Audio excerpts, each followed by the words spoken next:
This set was inspired by the artist Delaunay. Libertine used a lot of his inspiration in his clothing, so they do a lot of geometric shapes and bold colors. So Libertine is all about color on color, so I use the different shapes to layer the different colors, just as Libertine would in his clothing. This set was actually 3 different sets combined. They were the leftover 3 sets from the collection. I felt that the whole thing didn't really come together unless it had a piece of each of them, because we designed them as a 50-piece collection. So that kind of threw a different curveball in there that it still had to make sense. So he was inspired by the Dada movement, and he uses his clothing line that has tons of fonts and stuff.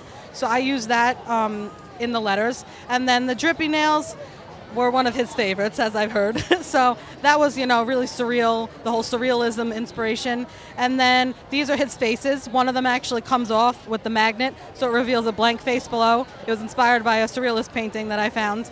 And yeah, so I feel this just really tied everything into one whole collection.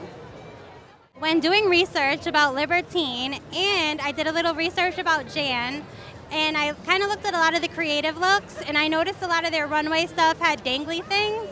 And I've heard from people that Jane loves dangly things. So I was like, what can I do that's different, but still very jewelry-esque and will enhance the outfit without taking away from it? So I decided to do almost like a webbed nail look where each nail is connected. They can be put on individually. There's a little more room between the thumb so that they can kind of have a free range of their hand. But at the same time, they're dangling and there's bling at the ends, so they kind of have that little flash that, everybody loves. And I feel like it will kind of go well with his collection because of the color palette. He said that my colors were dead on for his new season, so I'm really excited about that. And I just added a lot of bling because that's what I do. And I know Johnson's a big peace guy, so I put a nice little sculpted peace sign on there, some spikes. I really wanted to kind of create an image of the artist in the nail. For this set, I wanted to do something very clean and geometric, which is not my normal style.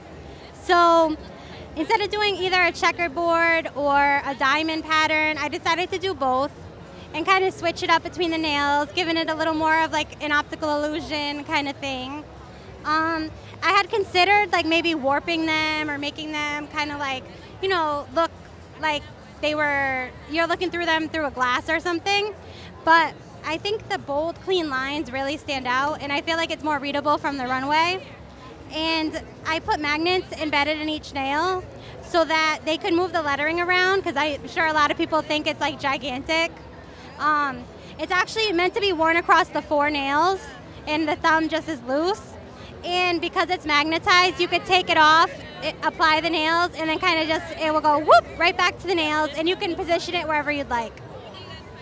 My inspiration for this design was inspired by the artist Delaunay that Johnson Hartig picked.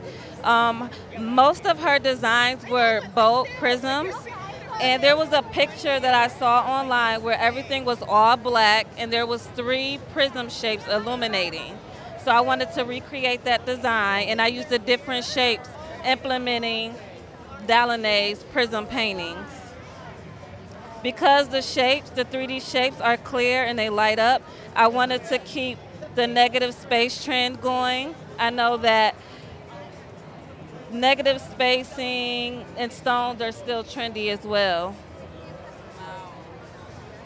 This design was also inspired by Delaunay's prism paintings as well as Salvador Dali's paintings.